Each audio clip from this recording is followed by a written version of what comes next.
Welcome to Rubber Bands, an Avenues Recovery podcast. Conversations about the push and pull of addiction and recovery. And now, here's your host, Shlomo Hoffman. Hey again, everybody. Welcome back to Rubber Bands, conversations about the push and pull of addiction. We'd like to thank all our listeners for their warm response to our previous two episodes, and we will continue to explore the different areas of where we can make a difference happen. Today we have an amazing guest, somebody who's been helping us in a lot of different ways to battle addiction on the ground. His name is Captain Kevin Hunter, a 30-year veteran of the Fort Wayne Police Department and current captain of Narcotics Division. He will be sharing with us his insight of a life dedicated to helping people and to stopping, in the last number of years, to stopping addiction on the ground. We're going to get into a very interesting conversation. I'm excited for all of you to hear it. Captain, thanks for coming on today. How have you been? Good, Shlomo. Thank you very much for having me. I sure appreciate it. It is our greatest pleasure. Let's start. Let's begin with a little bit of your personal history. I know that you are a born and bred native of Fort Wayne, Indiana. Just to clue in the listeners here, we Avenues Recovery Center just recently opened a branch in Fort Wayne, Indiana, and the police department, led by Captain Hunter, has been so magnanimous and so gracious in helping us, trying to become a true partner to the community. And we've been looking at different areas that we can help each other and we can help the community. So tell us a little bit, how did you get into, law enforcement? Was it like every boy's dream? And, you just never gave up that Halloween costume? What was kind of your story? That is pretty much it. Ever since I was a little boy playing cops and robbers, and that's all I've ever wanted to be. I've wanted to be a police officer ever since I was, knee high, and just kept that dream alive, and eventually got into not only the student police, but the police reserves, and then eventually got hired full time. So this is all I've ever wanted to do. And, even though I've been here 30 years, I still love coming into work every day and helping people, because that's really what it's all about. That's amazing. That's truly a career dedicated to the community, and we all greatly appreciate it. So you're in narcotics now. You didn't start in narcotics. No. Just walk us through a little bit, like what happens to become a police officer? Where did you start? Where does it go? And how does sort of your career, just the twists and turns of how the career happens, and which areas you just sort of like get thrown into and gain experience? Well, so the very first thing is going to the police academy. You have to get accepted, go through a rigorous background check, physicals, physical agility stuff. And once you get into the police academy, that's when the learning starts. Our police academy, when I went through, was 20 weeks, and we did just about everything from defensive tactics to report writing to firearms to you name it, we did it. And so once you graduate from the academy, then you start with a field training officer. And our program, we are with a field training officer for 6 months. You change every month, so you get a variety of different experiences with different officers on different shifts. Is it like different areas of law enforcement, like yes, homicides, narcotics? Yes. So most of the time it'll be out on the road on patrol, but we also put people with a gang unit, with narcotics, with some detectives, and it is an all-around experience for the officer to learn as much as they can and be guided by that training officer in that time period. Very cool. And your wife is from Indiana? Yes, my wife is from Indiana. Yes, like, she's from the Lafayette area. True blue Hoosier right here. Yes. High school basketball absolutely. And all. Yes. Very cool. There's obviously two major aspects to stopping crime. There's actually stopping crime, and then there's sort of the outreach, understanding what drives people to crime and what they're dealing with and their challenges. We see all the time. We see, and from our perspective, we talk to the people that are, let's talk about narcotics for a second. We talk to the people that are doing drugs.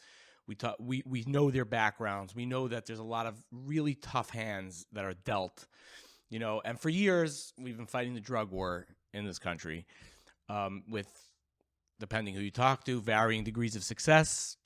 And give us your insight about how you first at first viewed it, when specifically in the field of narcotics, specifically in the field of drug addiction, and how you've sort of evolved in your understanding as you got to know the people on the ground and you got to see what's really causing them, and what kind of people they are, etc. Well, early on in my career, I tried to make as many arrests as I possibly could, whether it was for drunk driving or drug arrests. That was just my goal, to go out and make as many arrests as possible, because that's what cops do, is they go out and they arrest people, get them into the criminal justice system, and supposedly hold them accountable for what they've done. So about 8 years ago, I was promoted and moved to narcotics. And my first year, I saw, we had lots of issues with drugs, and we had lots of drug dealers out there. And I still believe firmly that if we can arrest a drug dealer, a true drug dealer that's out putting poison out on the streets and spreading all of this stuff to our communities, and get them to stop doing that, that's a good thing for our community. But what I've also seen is people who are in the throes of substance use disorder that wasn't their goal. They maybe tried drugs a few times and eventually became hooked, and then it took over their lives.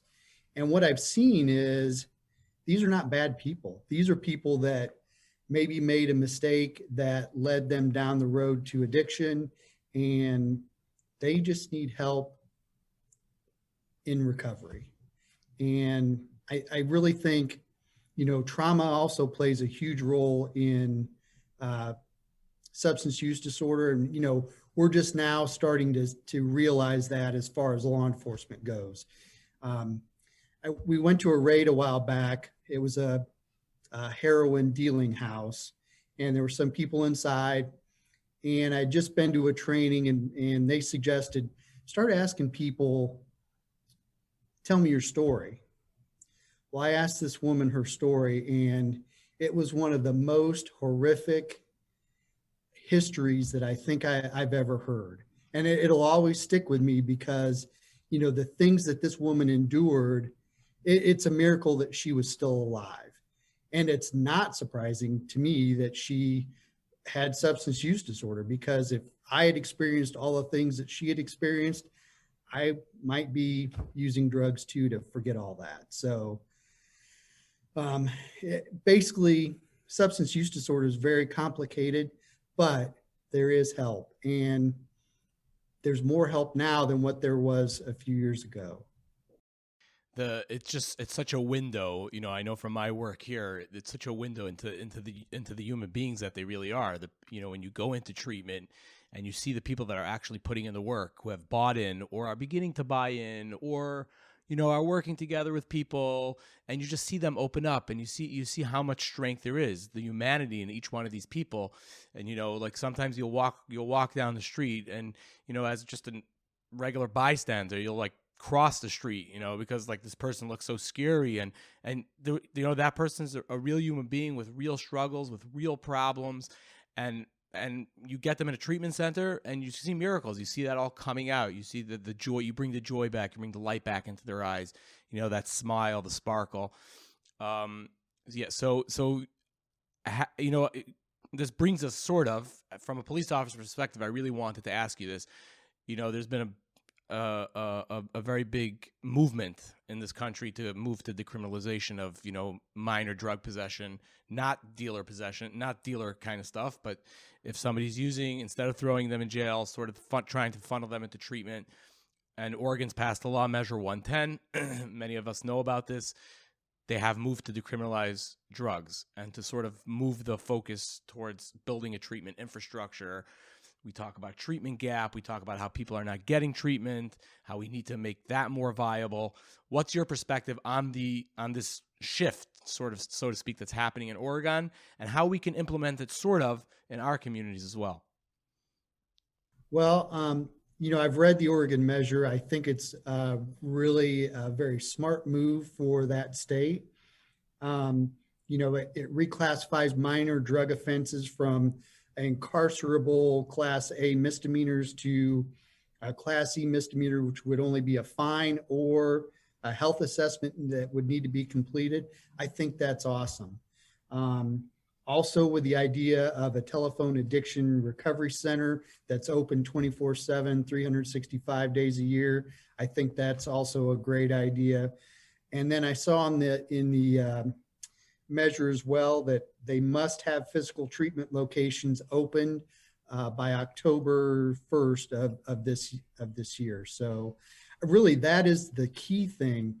If you just um, reclassify or declassify drugs, but don't have a treatment option available, I think that's pointless, and it's only going to make things worse.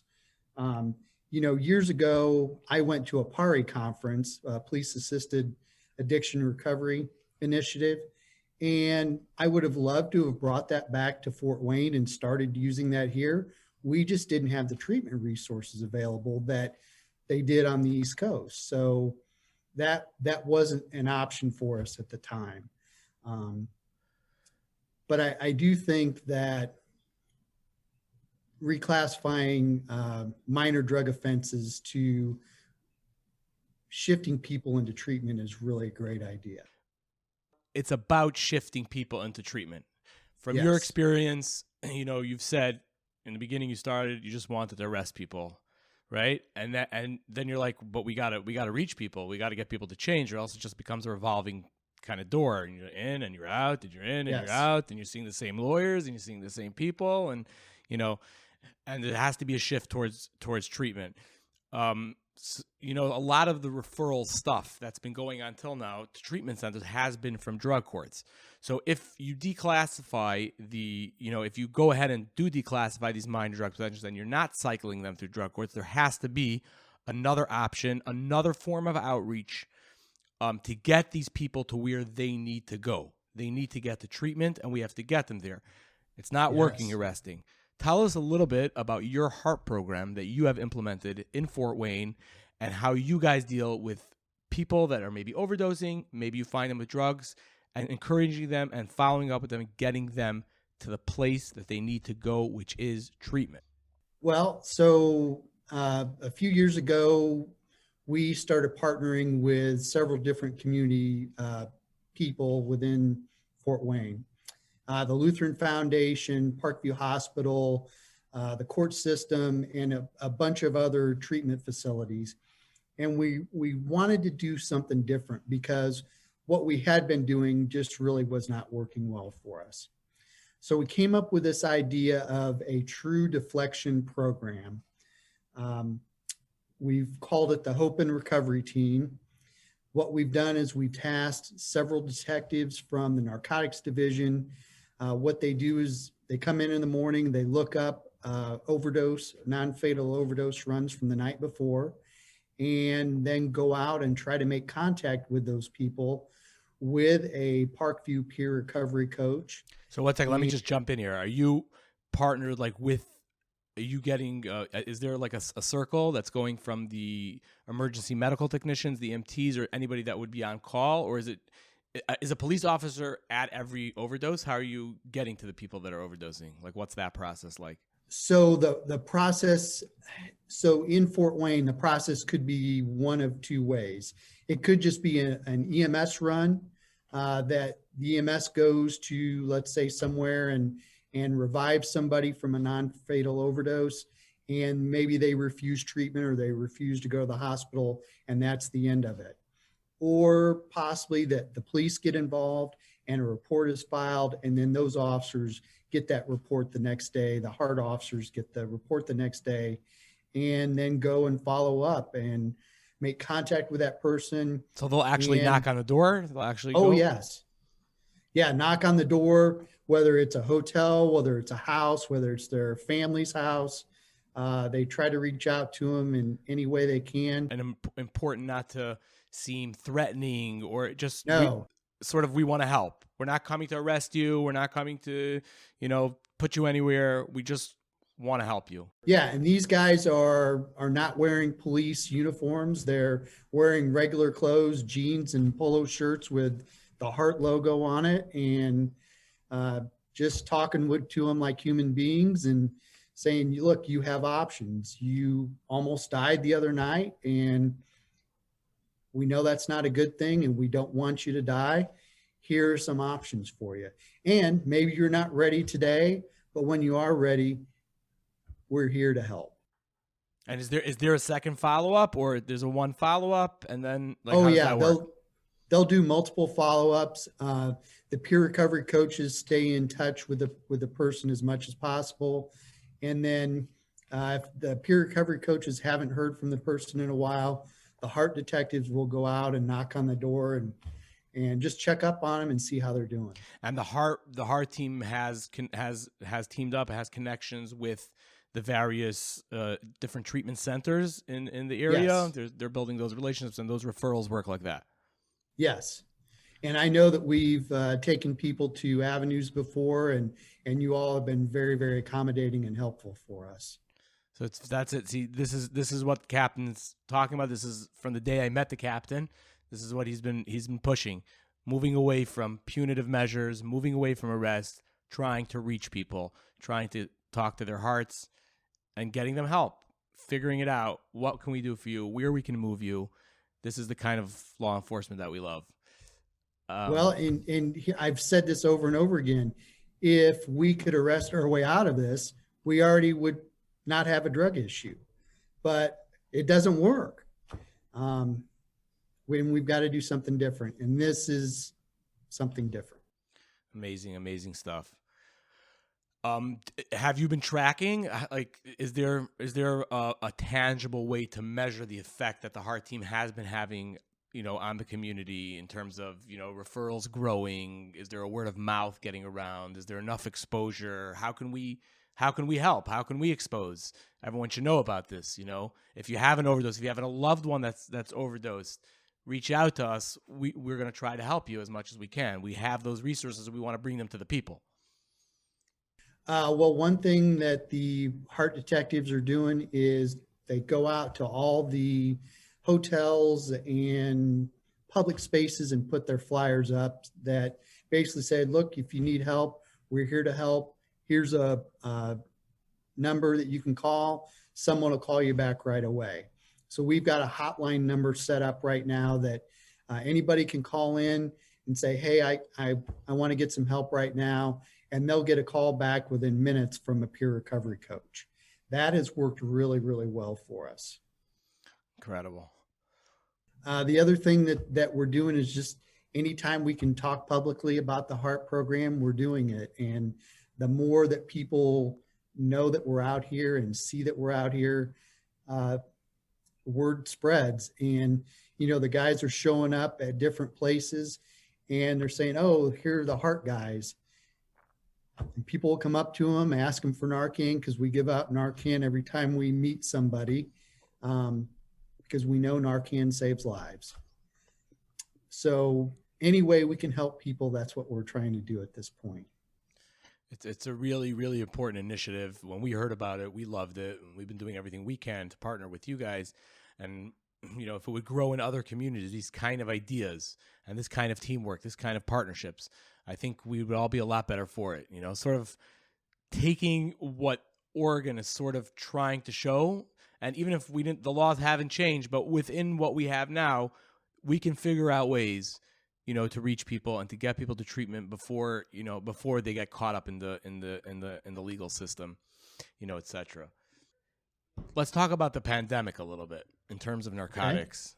Okay. I know we did together with you guys, we did a little bit of a research and a data project in terms of, overdoses rising or yes, et cetera, in the last year or so. How have you seen it as an on the ground law enforcement officer in terms of crime spikes and in terms of overdose numbers?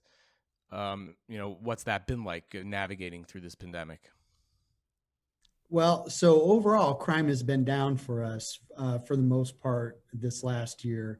And I know, well, when people are locked in their homes and they're not going out and about, that is going to have an effect on crime. What we've seen, though, is we've seen an increase in non-fatal overdoses this last year. We actually set a record in 2020 with 1,243 non-fatal overdoses last year. And the previous record was 2017 at 1,200 non-fatal overdoses. And I don't have the total number of overdose deaths this year, but it is possible we could set a record for those as well.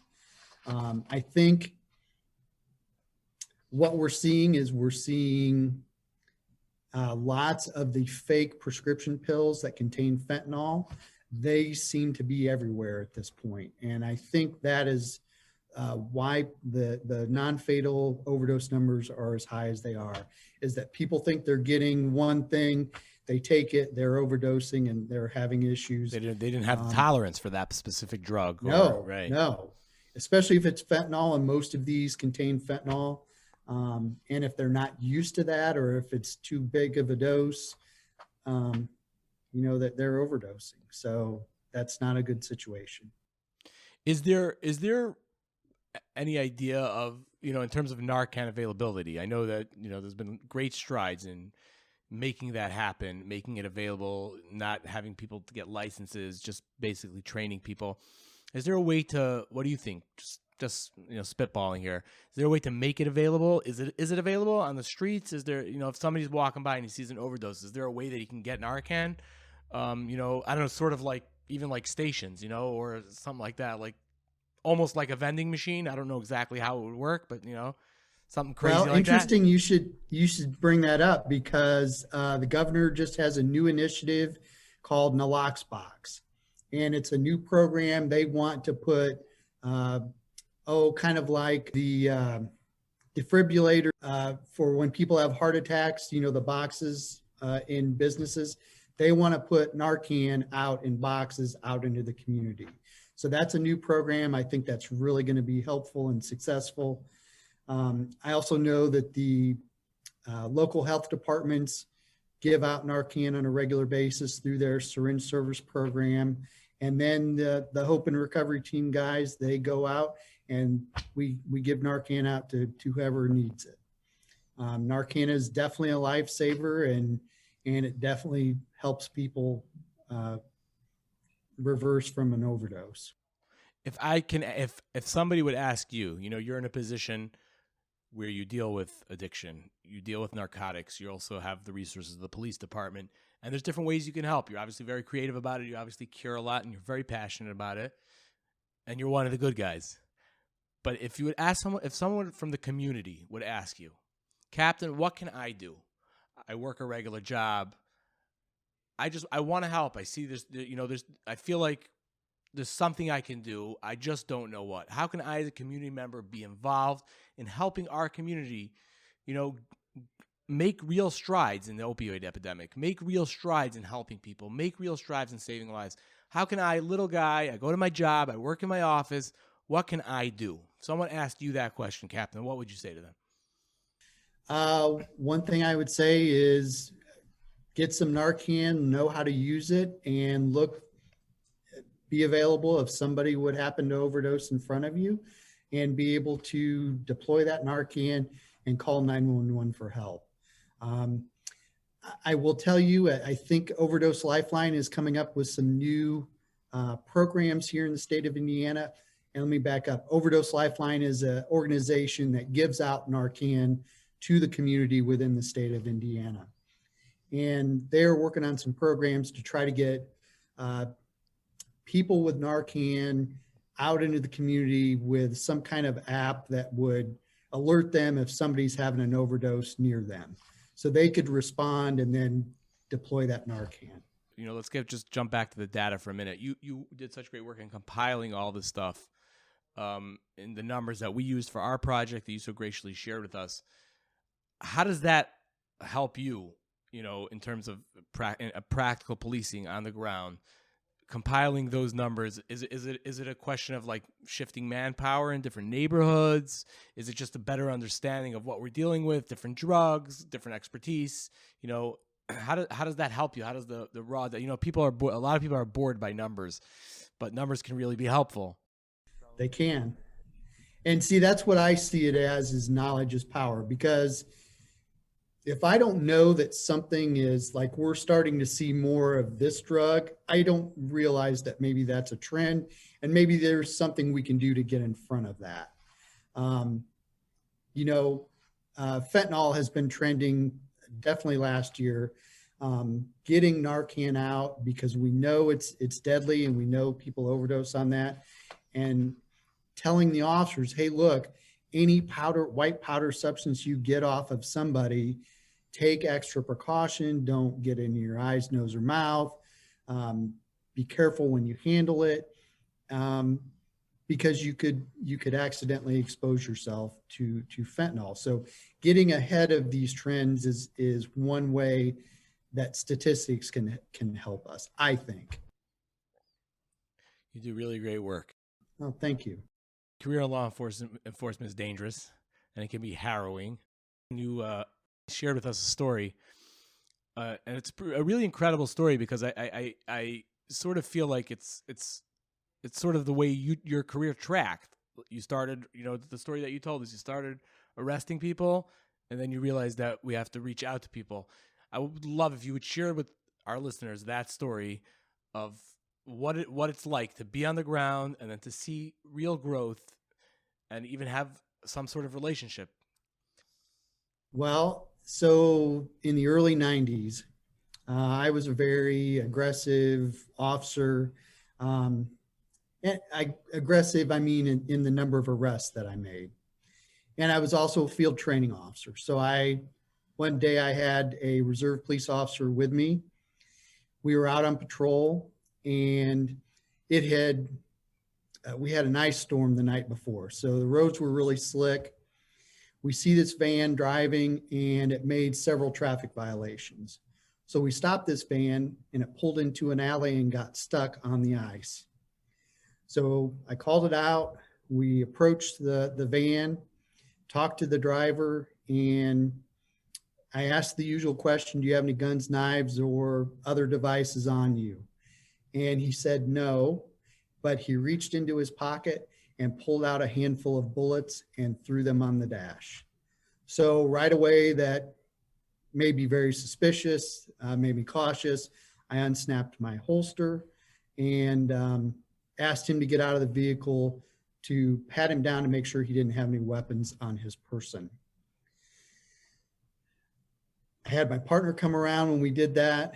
And as I was patting him down, I found drugs on his person and started to take him into custody, and fell to the ground because it was slick.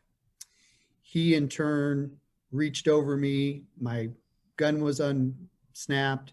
He took my gun from my holster and ended up pointing it at me and running away. He was on the run for about a year. I did get my gun back. And at some point he was arrested and ended up pleading guilty to the charges and ended up doing prison time as a result of that. I got notice when he was released from prison. He did about 7.5 years of an 11-year sentence. And I didn't think any more about it. Well, I went back to school to finish my bachelor's degree because I hadn't finished that yet. And one Saturday morning in a class that I was taking, I look over in the very first day of class, who do I see? I see this gentleman that I had stopped that had taken my gun. And honestly, I wasn't sure what to do because I didn't expect that. And like, what do? I need this class. I've got to have this class to graduate. Do I leave? What do I do? So it was really, so every class you introduce yourself. A little awkward. Oh yeah, it was very awkward. And he knew me too. So awkward moment alert. Yes, very. But interestingly, on a break, he approached me and said, "Look, I just want to tell you, I am really, really sorry for what happened, and I just want to let you know, I was addicted to drugs at the time. That's what caused me to do what I did, and I'm really, really sorry for what I did. But I'm doing better.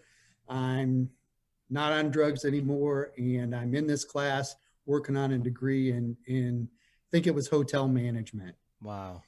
And that was a light bulb moment for me that not everybody that uses or is addicted or has substance use disorder is a bad person, because here was the most awful experience of my career, and yet here I am seeing him in class and we're having a conversation. I would have never ever Not thought something of you would have that ever in a pictured, right? You wouldn't have wrote that. You wouldn't have No. written that script. No, not at all. It's so important for people to hear this, that, I mean, this is really what it's about. This is the idea that these people are trapped by something sometimes so much more powerful than them, and if they don't have the tools Yes. to fight it, then they could be led to the worst things, the lives of crime and worse. It could get really bad.